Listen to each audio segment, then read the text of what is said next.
but it was a great school. You take all the Black talent and you put it in one place and you have magic, right? So I have always treasured those memories. And when I was a boy, I would sit on the floor with my mother sometimes, my dad, but most often my Aunt Bee, who kept carefully curated scrapbooks. And she and I would turn the pages of those scrapbooks. You know, of course, she had secured the things, you know, with Scotch tape, you know, which is not any good now. But, you know, but these were like newspaper clippings. And the reason that was so important was because the local newspaper, which was the Richmond Times-Dispatch and the Richmond News Leader, would not cover Black news unless they thought that we had committed crimes. And so the Black press, which was the Richmond Afro-American, preceded by the Richmond Planet, the masthead of which you can see at the Blacksonian. Pardon me, I call it the Blacksonian. All right, I know you don't like it, but you know, thank you, I got it. Okay. I got it. But you know, but the Richmond Planet is there. And my father wrote a weekly column for the Richmond Planet and then for the Afro-American. And most people would dismiss the column and say, oh, it was about gossip and, you know, who's doing what and, you know, who's going places. And I said, you don't understand. That's how we knew what was happening. That's how we knew who was doing important things for our people. And it was a major contribution. And I look back on it now and I'm very proud of it. And so I have always loved history. Looking at the old pictures, having someone identify to the point that I could identify them myself, who those people were, when they were standing together at graduations, when they were standing in receiving lines, at weddings, when they were receiving awards, or winning, you know, the Black women's garden clubs, Negro women's garden clubs in Virginia was a big thing. And they had all of these competitions. And so they would pose for pictures after the competitions. And, you know, during the late 1950s and early 60s, as an homage to Sputnik, only the older people will know what I'm talking about. The flower arrangements became really abstract and avant-garde, none of which I liked, but I had to go. If, when reading Exodus 13, you will see the word remember. Remember who freed you, delivered you from slavery. Fast forward to the work of a playwright that I love, August Wilson, who exhorts all of us to remember. Memory and remember, the first signpost on the road to freedom. You don't know who you are unless you know where you came from. His analysis here is important. When he talks about slavery and the importation, the theft, importation, and dumping of hundreds of thousands of Black people on these shores, he says they came dismembered, cut off from the past, limbs severed from who they were. They were not fully human until they had to make a life again for themselves because their humanity had been stripped from them. And it was deliberate and intentional. So his goal in all of his plays is to remember, put it back together again. And that's what he does. So the next time you go over to Arena Stage and you see an August Wilson play, remember that's what you're watching. The remembering of a group of people led by the matriarch, Aunt Esther, who is as old as the number of years that Blacks have been on American soil. You're going to see a panoply of pictures. Can you go through just a couple? Just put the first one up. Okay, here we are. Oops, sorry. Can we keep going? Go to the next one, which is 1906, 1916. And I think there's one before that too. There's 1920.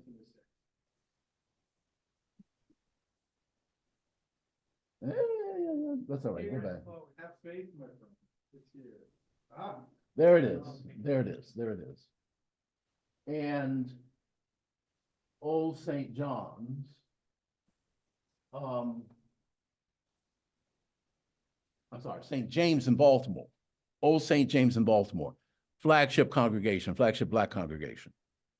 These photographs are part of our collection at the African American Episcopal Historical Collection.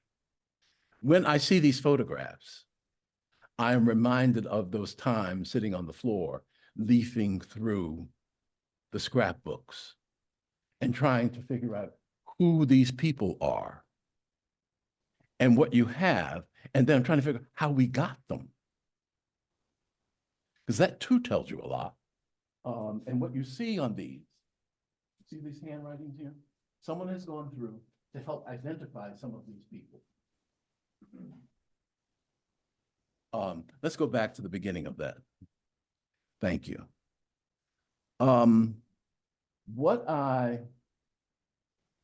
What we have are photographs of what we call the Conference of Colored Church Workers. And they were held annually. It is the precursor to the Union of Black Episcopalians, which is today headquartered at the Virginia Theological Seminary. 20 years ago, the Historical Society of the Episcopal Church and the Virginia Theological Seminary, specifically the Bishop Payne Library, decided to establish an archive of Black history. So the AAEHC, which you see,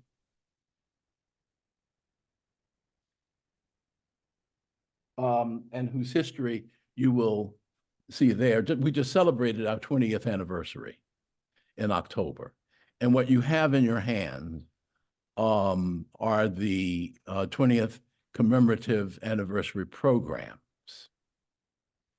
And there's an essay in the back which talks about the history that I had the privilege of writing.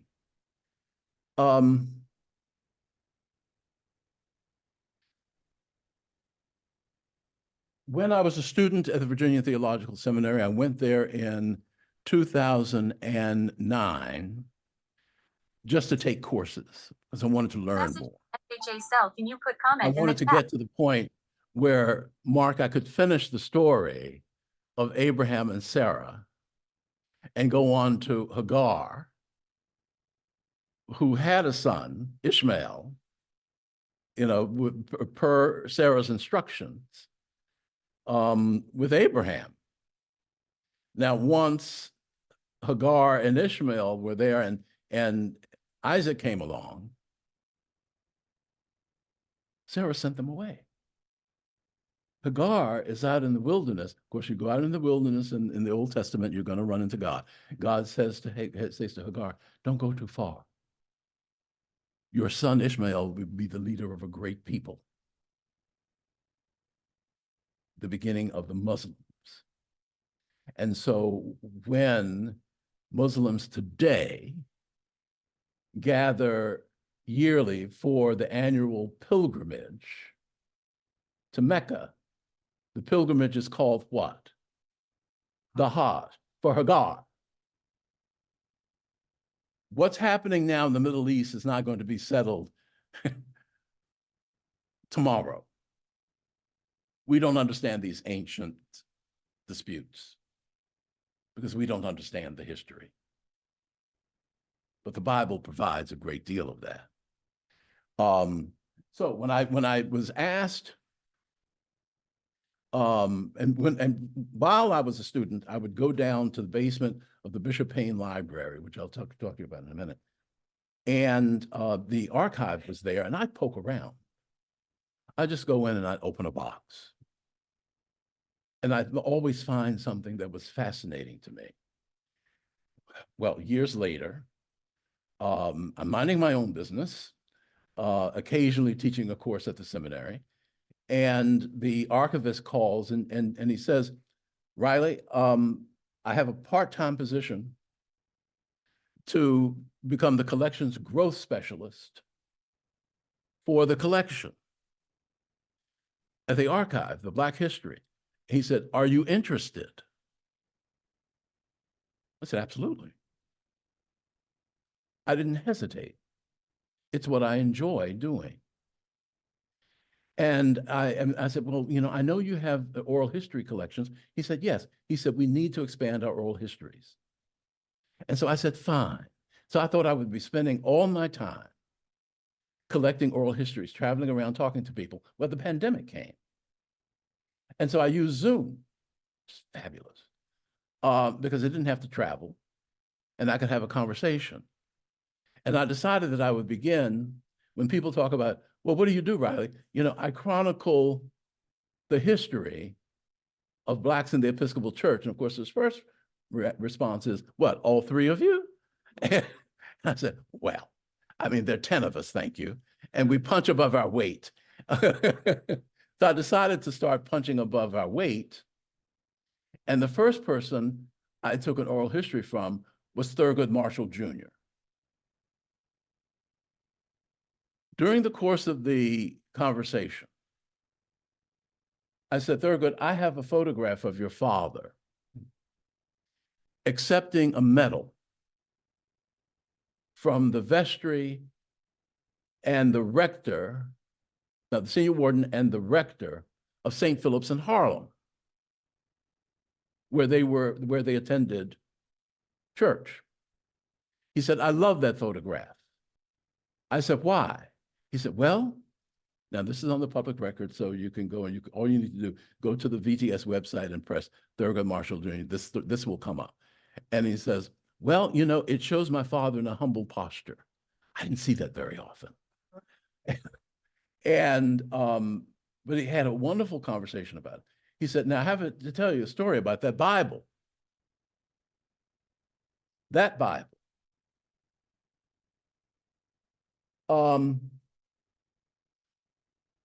When Thurgood Marshall was nominated to be a member of the Supreme Court of the United States, first Black justice,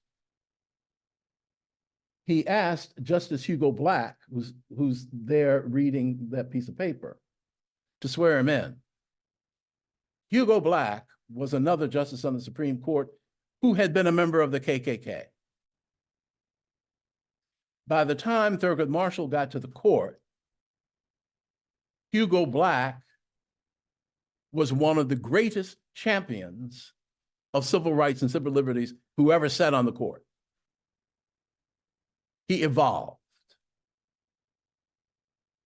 And in honor of that evolution, Thurgood Marshall asked him to swear him in.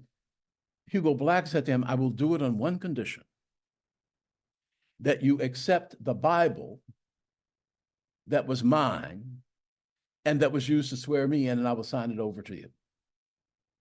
And there it is. And that was the Bible in which the Thurgood Marshalls placed that medal and found the medal in the zipped up copy of the Bible in Sissy Marshall's nightstand. They were looking for it for one purpose, because Kamala Harris, who was going to be sworn in as vice president, wanted to use that Bible for the swearing in.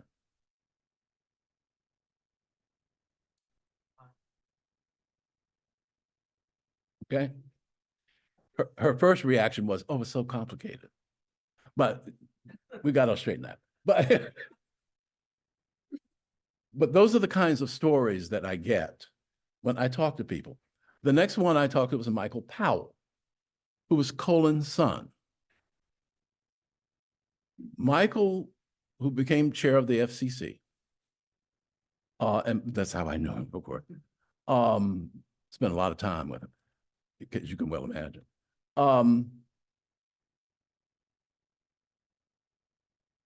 Was born in 1963 in May.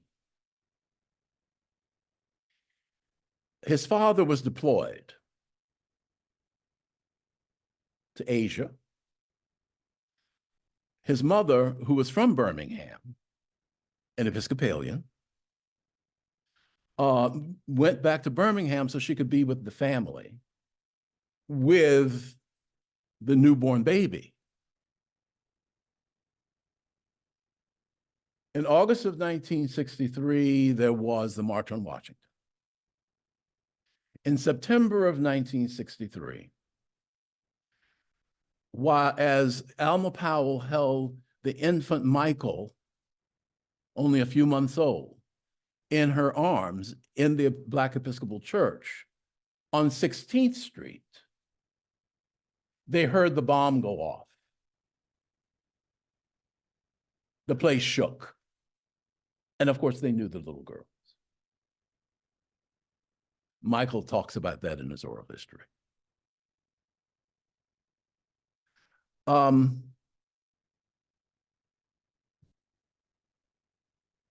Let's just roll through for a few more. Let's see. 1916. You know what amazes me? I'd be interested to hear what are some of your impressions. When I look at these photographs, first of all, I look at how everyone is so well dressed. Do we call that respectability politics? Right? Although we didn't call it that then. Sunday best. Right. Sunday best. They're in their Sunday best. And let's go to the next one. There's another aspect that I like to point out. First, to see the women. This is from 1928, just before the Depression. Okay, let's do another. And this is my home church of St. Philip's in Richmond, where the colored church worker convention was held. And you see all these people, but look how many people there are who are self-identifying as Episcopalians. Now they're from all over the country. Now I don't have a clear enough vision of this photograph, because I am so sure that there are people here that I know or who are ancestors of people I know now, right? Let's go to the next one. This is the 1933. We know what happened. Depth of the Depression. Smaller group. People don't have money to travel.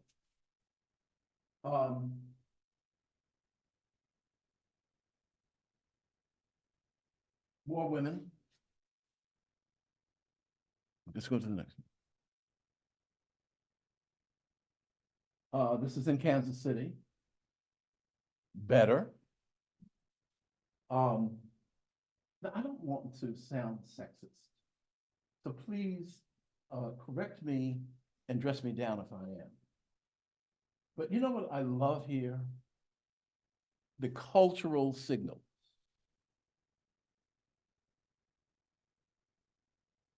crossed at the ankle.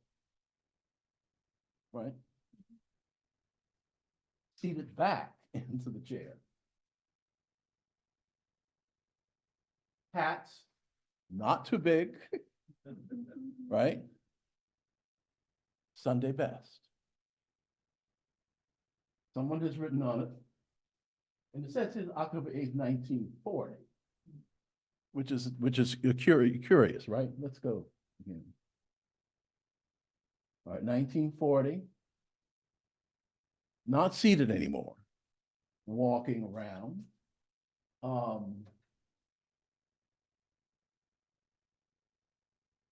Looking very much like the Black elite, whatever that means. Let's do the next one. 1940 again. St. Augustine's College in North Carolina. Okay, next one. Nothing between 1940 and 1952, because World War II. World War II. This is in Boston. And what strikes me about it are the number of women who could not be ordained, who could not be deacons. I don't think they could even serve in the vestry at that time. No, they couldn't. And more, I'm sorry, and Riley, more African American men who are in clergy? Yes. Yes. Now, why do you think that might be? You don't want to say it the way I would have said it. Go ahead. Well, I was wondering partly if it's a decimation of the ranks of some of the white clergy, given the war. And then Truman, by then, FDR was dead, so Truman by then had called for the desegregation of the armed forces, which kind of had a domino effect in the desegregation of societal Institutions. And they had, and you remember that they had taken away the passport of the Black International Star, who was Paul Robeson. And that got the attention of everybody all over the planet. And so they did something called global cultural diplomacy. And they sent lots of entertainers and groups all over the world to represent the United States, including the company that was then of Arena Stage, who took a production of Our Town to the Soviet Union. During the height of the Civil War, during the height of the Cold War, and I would spend time, when she was alive, I would spend time with Zelda Fitzhandler, who founded the theater. It was terrific. Oh. And she said, I said, what was the most challenging thing about running a theater? And she said, anticipating the needs of my audience. And she said, I said, for example, she said, well, during the height of the Cold War, I examined all the Russian playwrights because it humanized them, right? Next season, Kenny Leon is directing a multicultural production of Our Town on Broadway. And so I say to him, well, who are you casting? Riley, you don't have to get into that. I said, well, good, yeah. I always poke my nose in where it's not. Let's go to the next one. Now, I don't know what happened to the women here, but this is 1954. And we know what happened in 1954, which was Brown. Right. Let's see the next one. Oh, we have that already. Now, I know what's coming up. No, let's put that aside. Okay, we'll get to that in a second. what I discovered in doing these oral histories, and I have any number of them, my goal is to have the oral histories of every single Black bishop in the church. Of course, the bishops, the list keeps getting longer. You know, such a problem to have, right?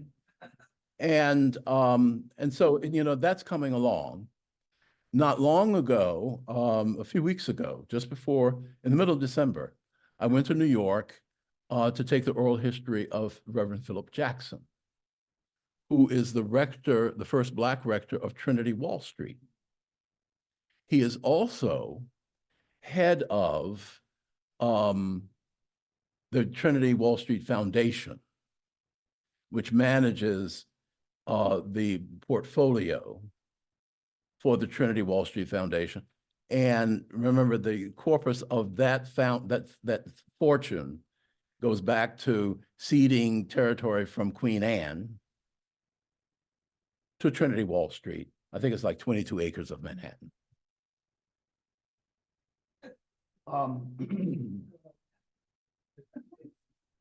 So I'm sitting there and thinking, well, let's see, who else am I going to get?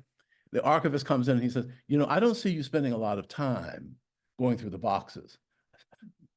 I don't have the time to go through. He said, oh, come on, Riley. He pulls down a box. He plops it down on my desk. Let's just open this up. And you go to the next slide. This is one of the two pictures that came up. Now, why do we have this in our collection? Let's see the next one as well. Okay, now let's go back. We have it because this is a Black Episcopal priest. And I said, what is this? I look on the back. It's 1946, Tuskegee, Alabama. One of the results of untreated syphilis is blindness. Trying to tell people what the experiment was. They told, there was no cure for syphilis. They told Black men that they were going to be in this experiment, but they didn't tell them that they were not going to treat it. And this went on from 1940 to 1952. The head of the VA hospital at the time was a Black man and who oversaw the experiment. His name was Eugene Dibble.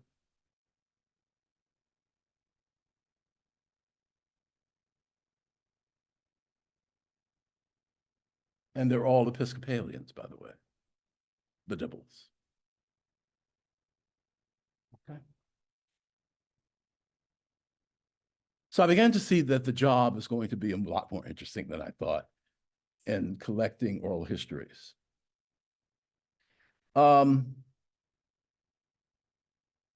What started happening was that I was getting calls from predominantly white parishes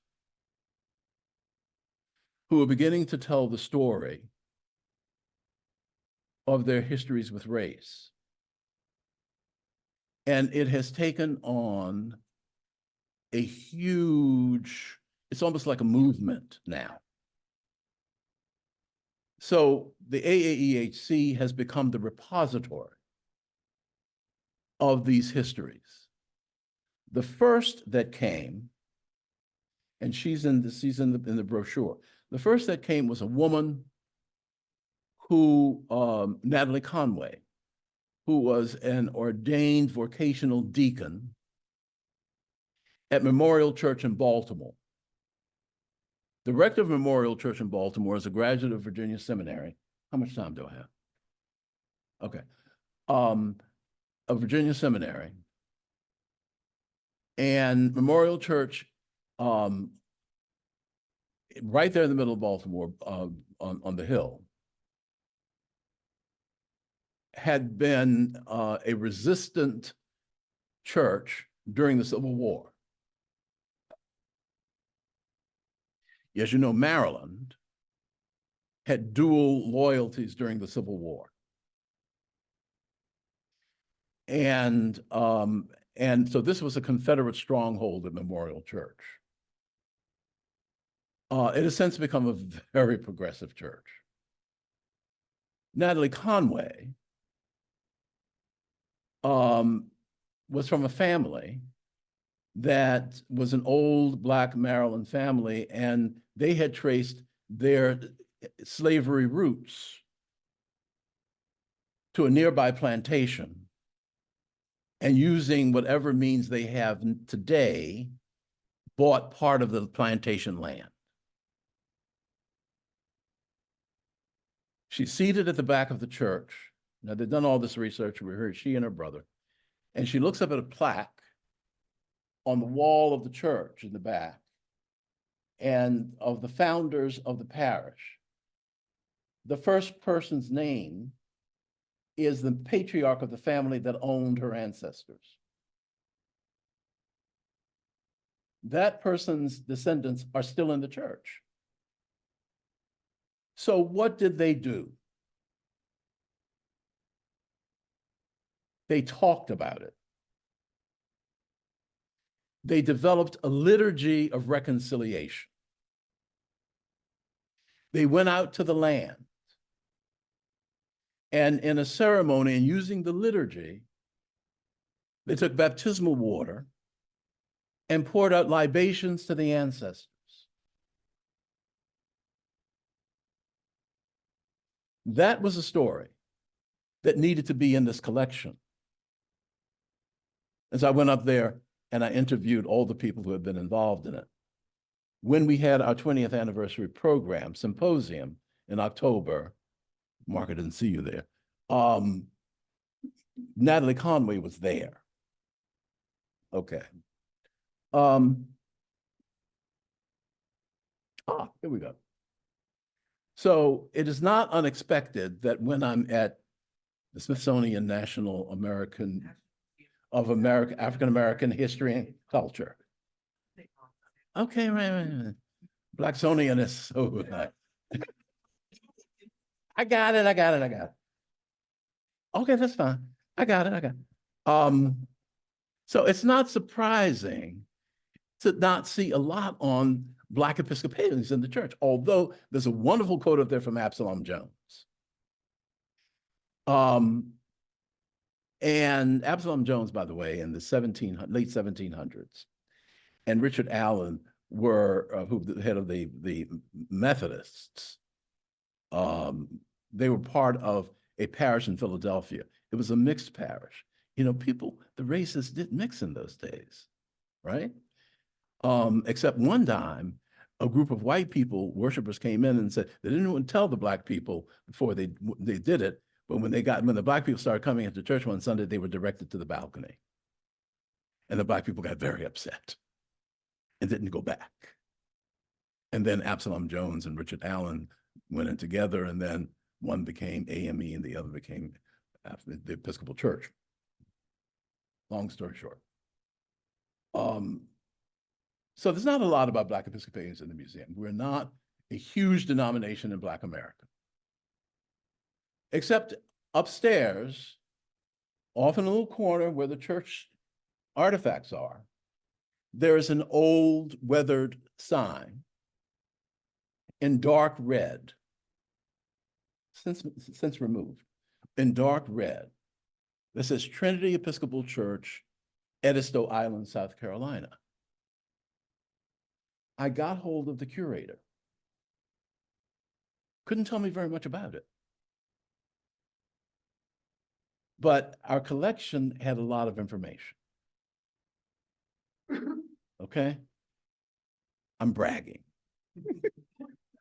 Right? We had a lot of information. What happened was that those islands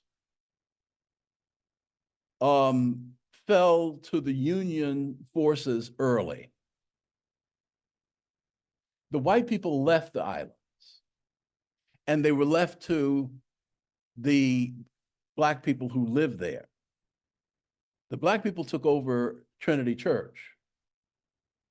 And in the history of Trinity Church, you will see an homage to the Black parishioners and worshipers there who made architectural and decorative improvements to the church.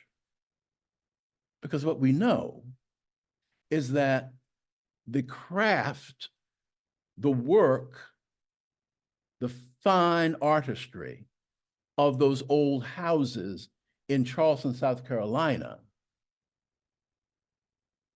came from dark-skinned hands and minds. So they made the improvements. They poured it into their church. And it was a part of the Black worship experience on Edisto Island for years, until the whites came back and after Reconstruction, which is a pivot for most of the changes from becoming from Black to white or white to Black or splits. The whites took the church back, kicked the Blacks out. The whites took it back, kicked the Blacks out. That story is in our collection. I want to tell you another story about Wilmington, North Carolina. Wilmington, North Carolina is celebrating a significant birthday in the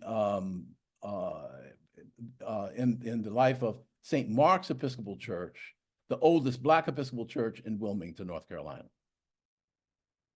St. Mark's wasn't always there, obviously. St. Paul's was a church in which Blacks and whites worshiped. Now, Wilmington, North Carolina had a high percentage of free Blacks, and also during the Civil War before, and also Blacks who were literate and quote unquote well-to-do. St. Paul's parishioners. After the Civil War, during Reconstruction, and newly enfranchised voting rolls of Black men, Wilmington became a Black town and run by Black people. And it was in 1898 that the white people had had enough. And they staged a revolution. I think it's the only time in American history that is mentioned specifically as a coup d'etat. They overthrew the Black government.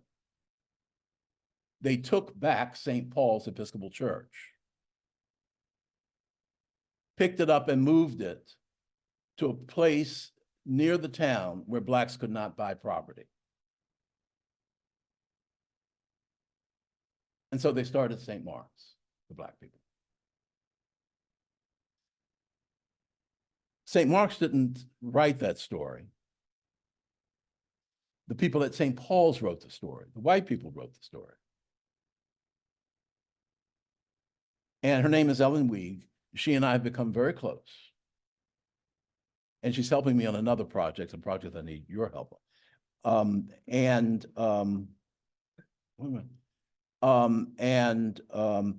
that's how we got that story. Then St. Paul Centerville. Just two more stories and I'll get finished. Take some questions. St. Paul Centerville, Maryland. Lovely little church. One of its historians and archivists called me up and told me, you need to come and check this out. So I went out there.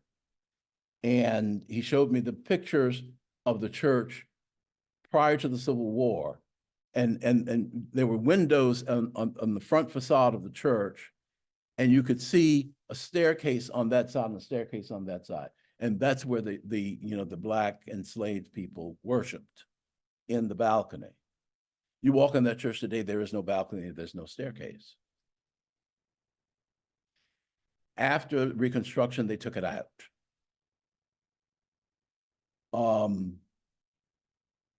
During the Civil War, once it was clear that Blacks could fight. The U.S. colored troops organized in the nave of that parish. And they are buried in a cemetery not far away in a place called Uniontown, and which is the Black cemetery of war dead. So we have that story. So this is the kind of thing that's happening. Now, quick story, and then I'm going to take some questions. I'm a member of St. John's Lafayette Square.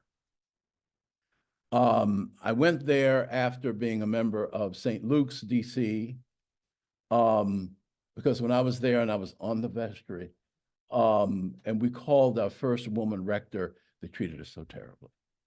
And they treated me terribly because I supported her. So, it was not nice. So I left and I said, I've got to get out of here. So I went to a really white church.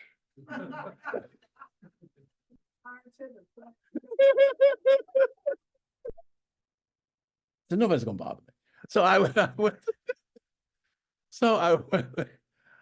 little did I know. So I went there and, I said, I'm just gonna sit in the pew. And not do anything.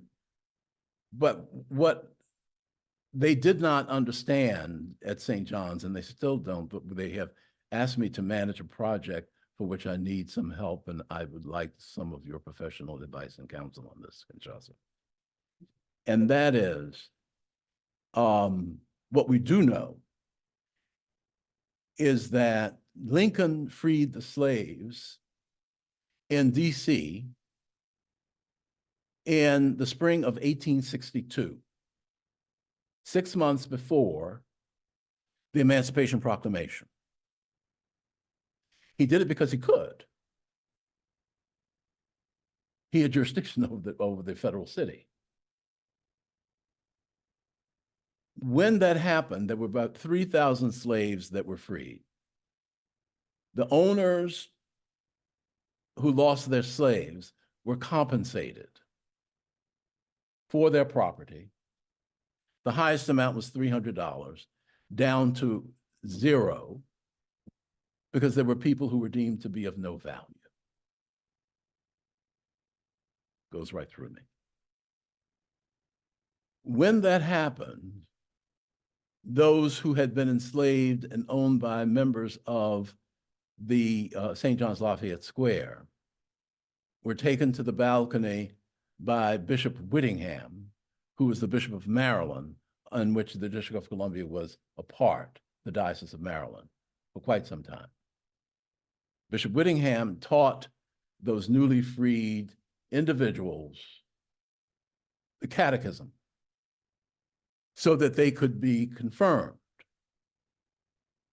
They were baptized, and we have a whole register of Negroes, of the parishioners, Negroes it's called, who were baptized but could not partake in communion. To do so would become fully a part of the body of Christ and fully human. Once freed, they were fully human.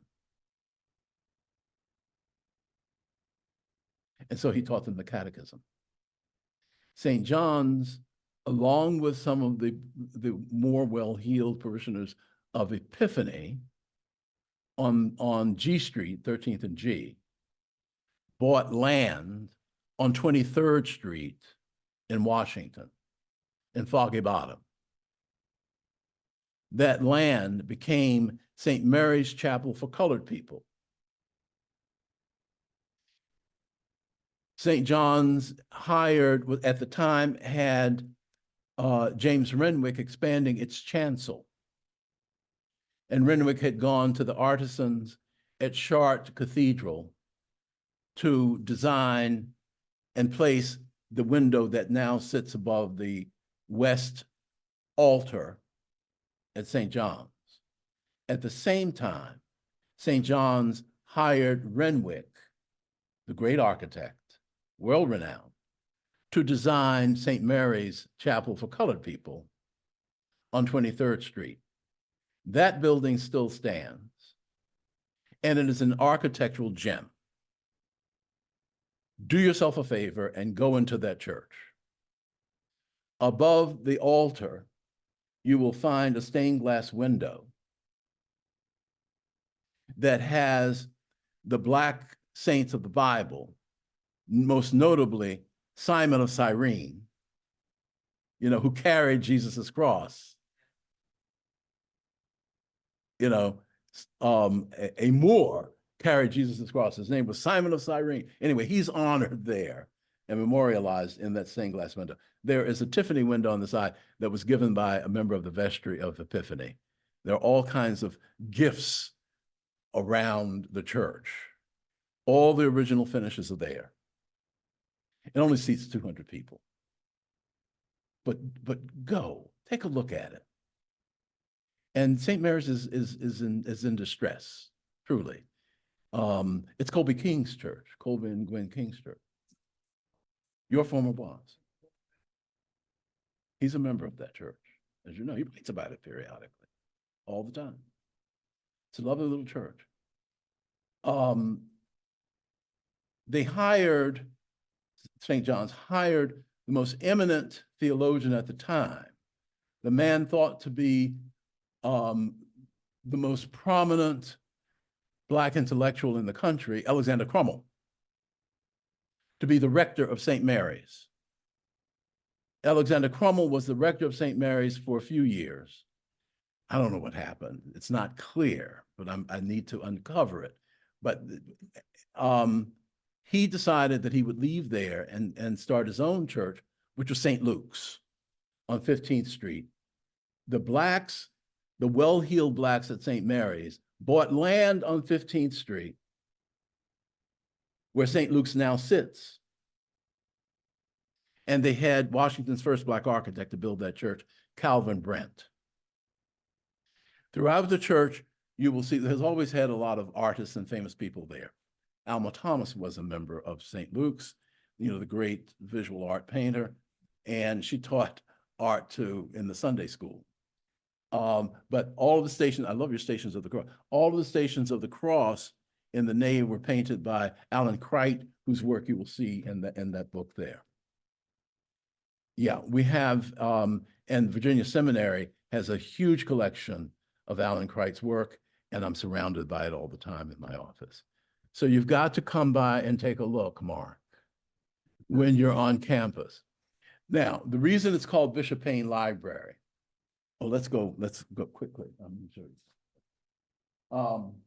By the way, the first Black graduate of Virginia Seminary was John Walker, here on his graduation day in 1954. I'm always interested in how did he get those wrinkles down there? It was at the bottom of the closet. He pulled out. I know. Oh, let's go on. This is a picture of the graduates of St. Augustine. And I have it there because they're not necessarily Episcopal, but it's an Episcopal college, HBCU, an Episcopal college.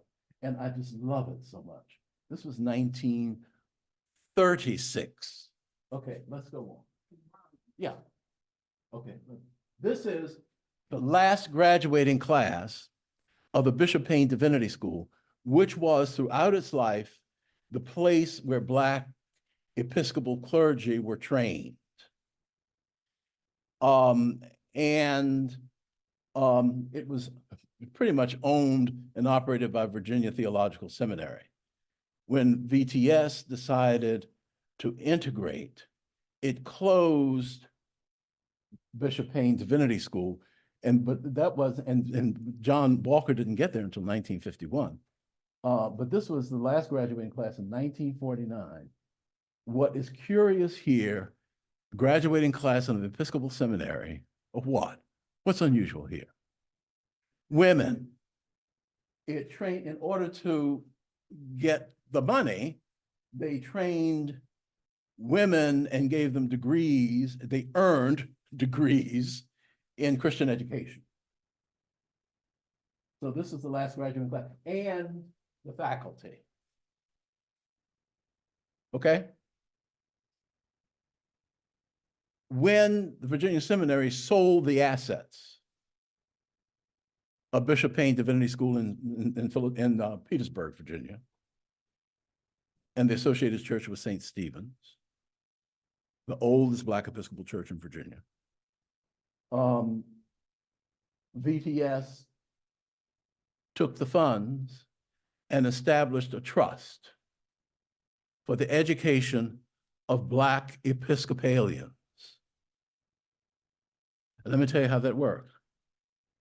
Now nobody pays tuition at VTS, but when I went there, I rushed in, I was late, of course, to register, and I took out my checkbook, I was writing the check, somebody came up to me breathless. Said, "Are you Riley Temple?" I said, "Yes." She said, "Don't write that check." I said, "You changed your mind?" She said, "No, no, no. You're a Bishop Payne scholar." I said, "What's that?" They took the money, put it in a trust for the education of Black Episcopalians. No Black person who studied at VTS paid tuition because of that.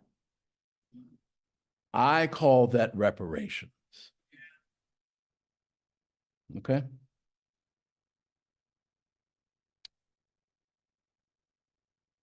Please come to see us, not for any purpose other than coming in and opening a box. Any box, and you will find surprises without fail every single time. And this is a discovery that I have made. And I am not sorry one day that I am there. And I want to thank you so much for the opportunity to come and be with you this morning. Thank you. Thank you. You got questions? Okay. Have any questions for Mr. Temple? Yeah. Please. I'm curious about the structure of the Black priests. Did they have a Black bishop, or did they have to report to a white bishop? You know, they reported to white bishops. Although there are some dioceses that had an archdeacon for colored work. There is another parish history that we have of a fellow named Robert Black, who was a seminarian at St. John's, and I was on the seminarian committee. He is the rector of a church, St. Luke's in Salisbury, North Carolina, very fine church. And what he discovered was that the nave of their church was where Bishop Delaney, from the Delaney sisters, you know, having our say, that their ancestor, their father, was elected the archdeacon for colored work in the name of that church. So they did, but there was, you know, somebody to run interference for them. Yeah. What are 2 or 3 things we can do as a parish to help preserve our history, especially those of our Black parishioners? Look for it, ask for it, tell people to be mindful. This is very important, to be mindful of what they have in their own records. You would be surprised, as I think you guys discovered at the museum. People have a treasure trove of things in their homes, in the drawer. One of the things I love about SMS, the Smithsonian National Museum of African American History and Culture, is Joseph Trammell's tin wallet. And whenever I go to the museum, I go right to that tin wallet. It's something that Joseph Trammell in 1852 Virginia, who had just been manumitted, he made this tin wallet to preserve and carry at all times his manumission papers, his freedom papers. He needed them because he needed to produce them. You know, show your papers, the same way Donald Trump demanded that Barack Obama show his papers. Not much has changed. So Joseph Trammell's tin wallet is there. And I don't think anybody knew that it was there until the woman whose ancestor was Joseph Trammell picked up the phone and called you. Yes, we got it from the family. Yes. and one of the descendants was, I guess, under President Obama, the ambassador to Peru, African American. And his daughter wrote a book about her family, but she wrote her first book when she was 9. Slow development. Yeah. Internet.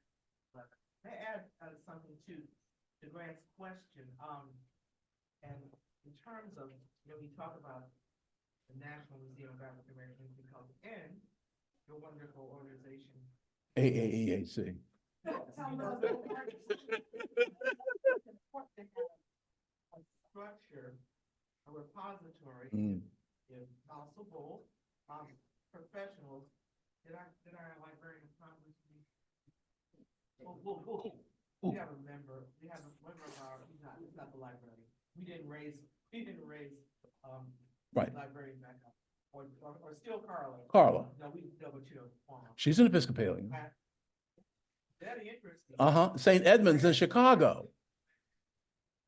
But anyway, Jay Nadal, our commissioner, is with the library, and of course, you probably knew Josephus. Yeah. Anyway, having a, what do you do if you find, suppose we found the equivalent of. Yeah. Those who travel papers, we can't just say, hey, Scott, did you put this in the closet? Yeah. Hold on to that, brother. Yeah. So I think part of it maybe, and this is a longer conversation about establishing a relationship, perhaps with BTS and other places, so that can happen. One of the things we started to do before COVID was to talk with you. And, Yeah. Ebony. Trying to start to collect all of this, because that is easier to do than artifacts, I think. But the possibility is there to do that And easier to collect and house and preserve. Yeah. And the idea here is to preserve what we have in perpetuity. To the mic. Okay. The idea here is to, thank you, is to collect and preserve in perpetuity for researchers. We still have researchers coming, and we don't even have all the papers of Pauli Murray, but we have a significant number. And every now and then I get a call from somebody who has a letter that she's written. I got a call from somebody not long ago of a letter that John Walker, who became the Bishop of Washington, right? That John Walker had written to him just before the D-Day in 1945. And his hope for what the world would be like in freedom. Which then he also says that he was anxious to get to New York to see his woman. And when I went to show the letter to Maria Walker, she said, that wasn't me. I said, but yeah, but you got him. but you know, and you know, and even if you think it's not important, the fact that it's there and it tells a story makes it important. Right? Yes. Okay. Yeah. Hey, Riley, this is Kwasi. Sorry, Oh, hey, I couldn't join you, but I was interested. You were talking about Alexander Crummell, and I stopped the city when I was working for the city from demolishing the Crummell School, and I didn't know anything much about the academy that he was involved in with W.B. Du Bois and all that. Is that something you can say anything about? You know, Kwasi, I don't think I can. You know, I don't know. You know, and I have, but when I go back home, today I will look that up. But I'm sorry, I can't answer off the top of my head right now. Alexander Crummell was a remarkable man. Yes. And a Renaissance man. And apparently a little difficult on occasion. That's all right, he's allowed. So I don't know about that academy. You know, one of the things he did reminds me of another story about him. And that is when Abraham Lincoln was thinking about freeing the slaves in Washington in 1862, in the spring, he called a group of distinguished freemen of color to the White House, and he called the press. And that included John Mercer Langston, who became, I think, the first dean of the law school at Howard, and a few others, including Alexander Crummell. Interestingly enough, he did not invite Frederick Douglass because the purpose of the conversation was to discuss colonization. Frederick Douglass had let his views be known to the president about colonization. But Abraham Lincoln was trying to, I think he was struggling with the notion of colonization. And they said, Wow. "You've taken under advisement, Mr. President," and they walked away. Well, all I was saying about that is the city, as they've often done, was gonna just have it demolished just for the copper pipes in it. Yep. Just like they were gonna do with the Howard Theater. And it's amazing how our history can go away for ridiculous reasons. Because people don't pay attention. Right. Well, it's that's still the other there. challenge, is The how do we roof is open to pigeons, but it's Yeah, but still how do we let there, and people they're know working on it. about the historical significance of places that are in our midst? Well, one of the things that happens in building, for instance, on federal property, is that you have to go through a series of steps where you do the work. I see. You have to, there's a Historic Preservation Act. It seems difficult to do the organization. If we're like, we have to do what? The Section 106 Historic Preservation Act, but that's where you have to do examination. So we have to do it on the property. We actually found certain things on the property because that was kind of free, blah, blah, blah, blah. But without those kinds of guidelines or laws, people can, you hear, there was a new thing I just heard about, this section of DC that was just talked about, I forget the name of it, but that was found to be a Black community and is now part of Dulles. It was not DC. Now it's part of Dulles. So, and there was a person talking about where those, where that part of the field is. That's where my house was. There was a famous story in New York, Central Park. Yeah. They found human remains Mhm. in Lower Manhattan.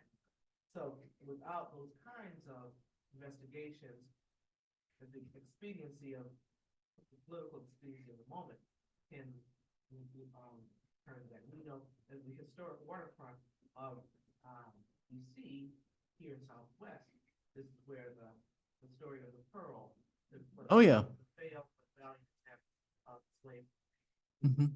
to escape. Right? Mhm. You- Those kinds of resources have to be preserved. But if one does not actively do so, it's easy for things to be lost. It reminds me of another thing I've been meant to mention very quickly, though. I got a call one day from a man named Gideon Pollock, Reverend Gideon Pollock, who had been the chaplain at Episcopal High School, which is right next door to Virginia Seminary. Gideon Pollock has now become the rector of a well-resourced parish in Cold Spring Harbor, Long Island. And when the sexton was driving him around the estate that houses the property, the church, he said, and Father Pollock, just behind your rectory is our slave cemetery. Gideon Pollock went back there, most of the 200 graves of enslaved persons, most unmarked. And the ones that are marked with scratches in stone or rocks. It's not only a Southern story, right? Actually, one other thing that Grant has defined is that another simple thing that the museum did as we were building, the Scurlock collection, and I think many of you know the name Addison Scurlock and all the members of that family who documented Black Washington. And the collection is at the American History Museum, Mhm. but my former exhibition. One of the things we did is we had a photo identification, whatever. Yeah. And one could do with photographs like the ones here, or photographs that many of you may have of the church, and invite people or do it virtually to say, who is that person?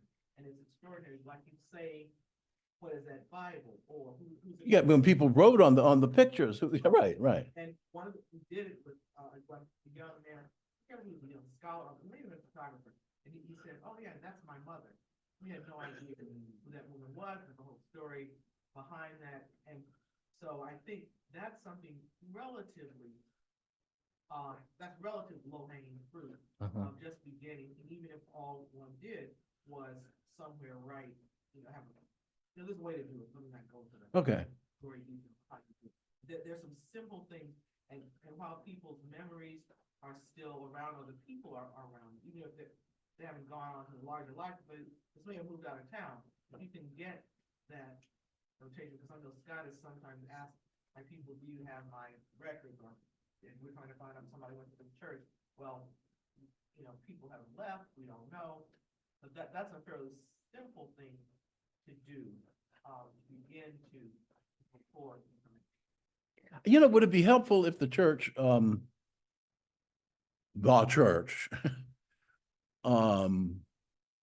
I don't like having a central repository because it's so big brotherish, but how can the church do a better job of encouraging it? Particularly with baptismal records and parish registries that have become so important in tracing ancestry. I think, they can comment cards with the BTS or the places at the museum, the African American Museum, the connection was made with Ancestry. And .com. also Yeah. with, one of the places that Henry Louis Gates works with has one of the greatest collections of documentation, the Church of Latter-day Saints. They have, That's true. That's true. but there are records, there are baptismal records, there are marriage records, and the Freedmen's Bureau Yep. is one of the most robust repositories for information about marriage, death, birth records. And if you've ever seen Finding Our Roots, you will see if Gates turn to that manifest of names, begin to ask the bigger person. At the National Archives.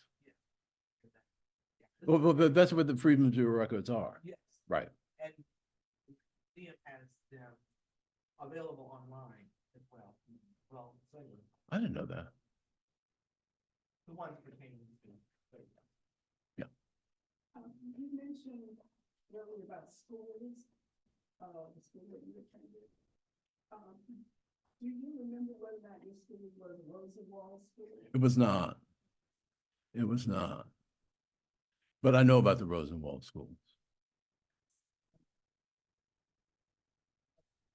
Do you know Aviva Kempner? Yeah. Okay, yeah. Okay. Mhm. Mama wants to tell you who Judith Rosenwald was. I know she can do it. Very Julian specifically. Rosenwald was a philanthropist who started Sears and Roebuck in Chicago. Yeah. And he partnership with Booker T. Washington. Started Rosenwald schools to help educate African Americans. And there are more than 5,000 Rosenwald schools and facilities in this country, of which my state of North Carolina had more Rosenwald schools than any other state. We had about 813, and I am a proud attendee from Rosenwald School. You were there toward the end of them. I went there, I did 11 years, and in my senior year, I was forced to attend an integrated school. But my mom graduated from it. 3 of my siblings graduated from a Rosenwald School, Greene County Training School, South Green High School, and they changed the name Greene County Training School because before that, it was, I think it was like colored trainers. Yeah, yeah. Because it suggested or implied that we need to be trained. There's a great book, I think it's called We Need a School or something like that. One of the relatives of Mr. Rosenwald, it is one of the documentations. They're DC folks. Wonderful, have connections to that. We have artifacts. I'm sorry, the museum has artifacts of Rosenwald at the museum. Also, for my brain, there was a Rosenwald Fellowship, and our father was a Rosenwald Fellow. And if you look at the folks who got those fellowships, particularly in the 40s, maybe even up to the 50s, it is a group of people Really? who were able to attend university and graduate school. Who has written your family's history? Classy working on. Okay. And Cool. one other person here at our church, yeah, the name just escaped from me. Anyway, she is a close relative, so to change the subject, of Polly Murray. Oh, Brenda Coakley, yes. And she's also on the Polly Murray board in Durham, North Carolina, for which I live and try to learn as much about Polly. all right. So, I know, quick, so, Pauli Murray's niece, whose name escapes me at the moment, has written a one. Pauli Murray's niece, wrote a wonderful biography of her on Pauli. She asked me to review it, so I should remember her name. Rosita Stevens Hawley. Anyway, I asked her the question. I said, when did you first know that your Aunt Pauli was so important? She said, well, when she took me to lunch at Eleanor Roosevelt's apartment. I said, well, yeah, right. But, so Shirley Eiffel wrote a piece in the New York Times some time ago that said that Thurgood Marshall was the most consequential lawyer of the 20th century. And I said, hold on a minute. So I said, well, I said, he's up there. He's up there. I said, I don't know who I'm leaving out. So, so when I was up at Howard, you know, when you walk into Howard Law School, there is that corridor of luminaries, and the dean of the law school was there. It was when they were doing Vernon's, naming the library for Vernon Jordan. And so I was talking to the dean about Shirley Eiffel's comment, and she said, well, who would you put there? I said, Pauli Murray. And she said, let me tell you a story. She said before Ruth Bader Ginsburg died, she came up to speak to our students. She was walking down our corridor, and she looked up and she said, where's Pauli? And the dean said, well, she's not here. She said, the next time I come, I expect her to see her there. Is this Dean Holly? No, it's the new dean. So, but Pauli Murray, well, you know, Spotswood Robinson, St. Philip's, Richmond, used to date my aunt. Important fact. Well, no. But every time I saw him, he would say, how's your Aunt Maggie? And I want to go, you're married. No, right.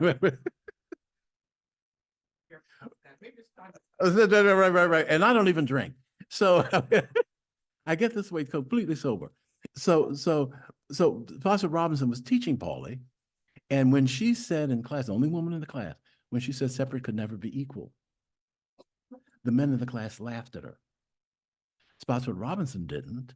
He took her argument and put it in his pocket, used it in the brief, and it was one of the winning arguments. And now we know that, and this is why I want her on that list, which is, and when Ruth Bader Ginsburg, she relied so heavily on Pauli Murray's scholarship that she put her name on the brief.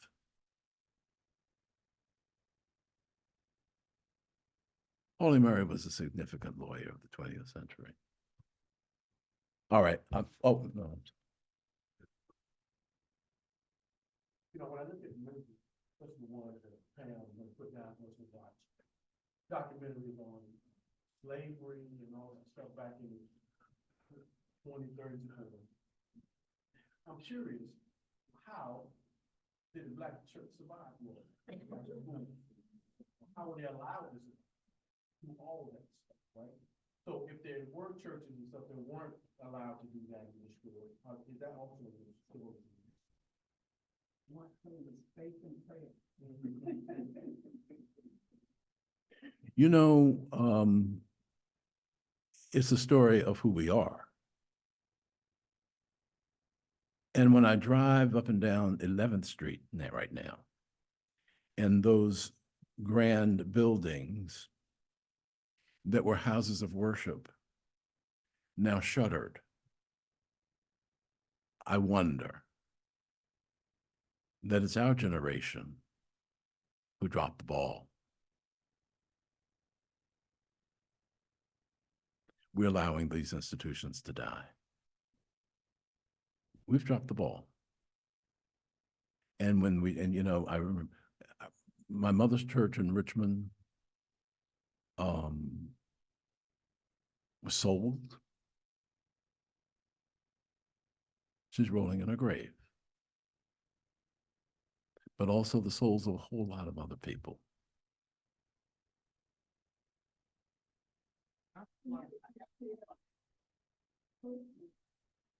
Just, the question I want to ask is, are you currently in the classroom? Are you currently teaching at this time? I'm not teaching this term.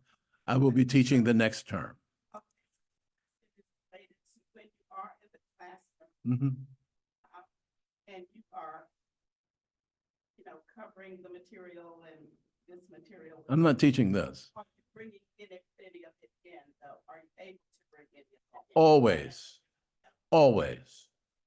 And, kinds of, reactions or conversation, if you could share with us a little window into that classroom setting where you're weaving some of these. Well, let me tell you, my area of quote unquote expertise is August Wilson's theology. Okay. August Wilson's work is temporal. He examines Black America in every decade of the 20th century. You cannot teach and study August Wilson without knowing a lot about history. And that's how I bring it in. And the young people today are not well schooled in civics or history. And it's really rather dismaying. But everybody's bowing down to the altar of STEM. So I'm convinced that we wouldn't be in the awful position we are today if more people had knowledge of how government is supposed to work. Reminded of Ken Bird saying, one of the travesties was the downfall of when civics was taken out of the classroom education. When I served on I had to rotate off, but when I served on the board of the National Archives, Foundation for the National Archives, Ken Burns was also on the board, and he would tell the story about how over 60%, then, it was about 15 years ago, 60% of American school children believed that the United States fought with Germany against Russia in World War II.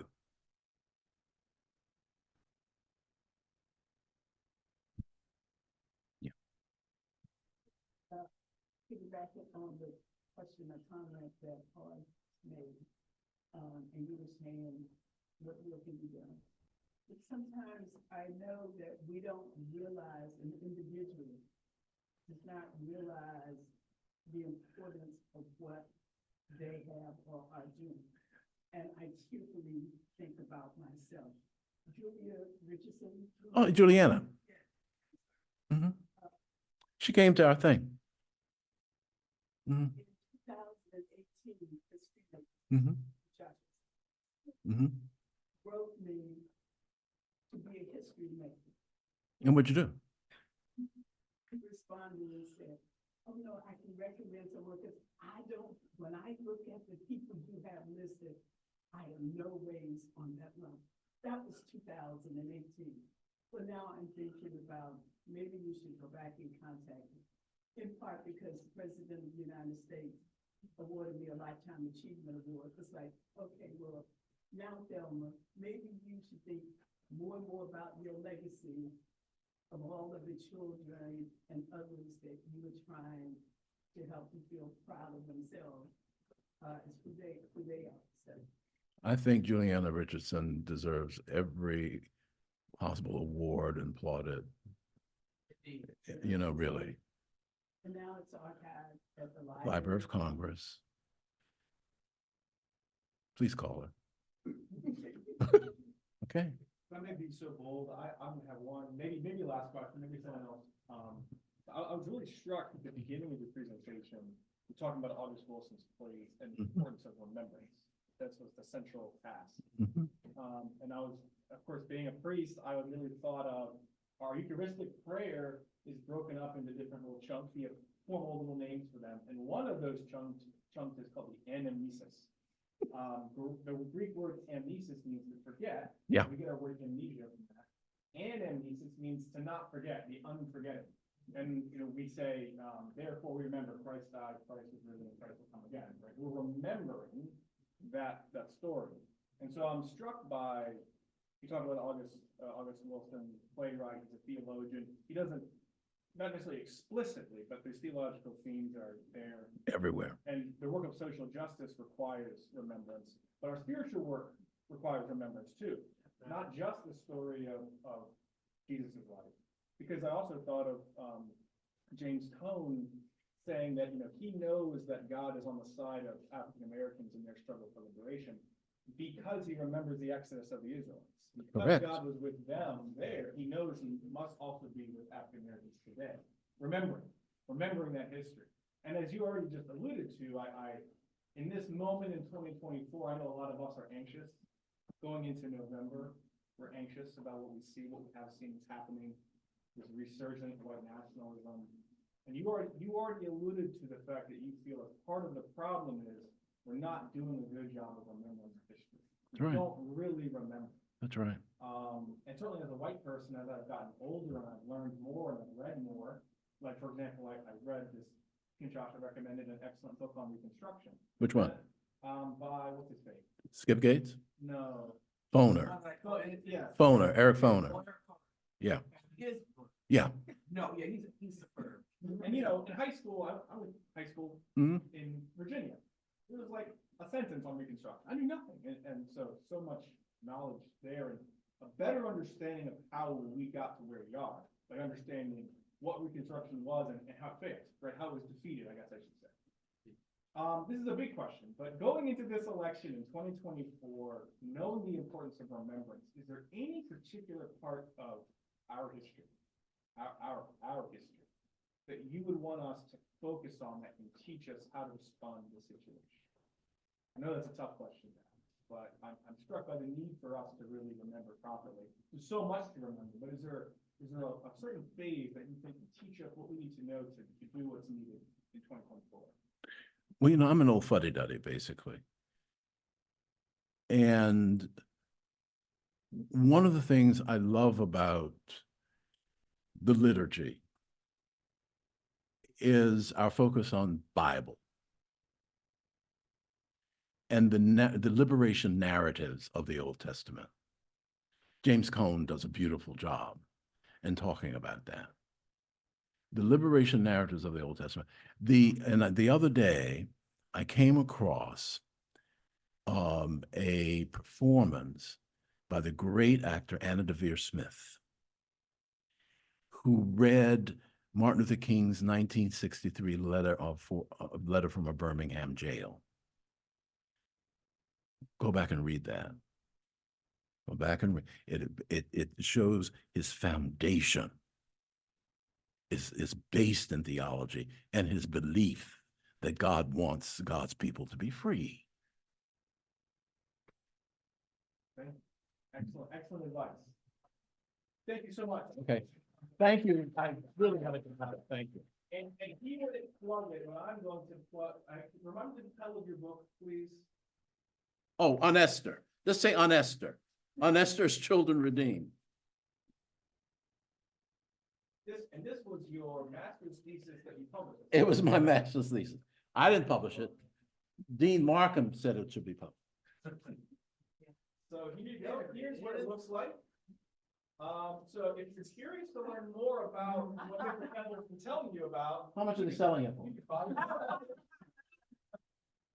I've got to go somewhere else to get it. This one is saying it's 22 or it's 20. Oh, you can get it on Amazon. You can get it on Amazon for less. Is that the Bishop Payne Lever? I hope course. it's okay.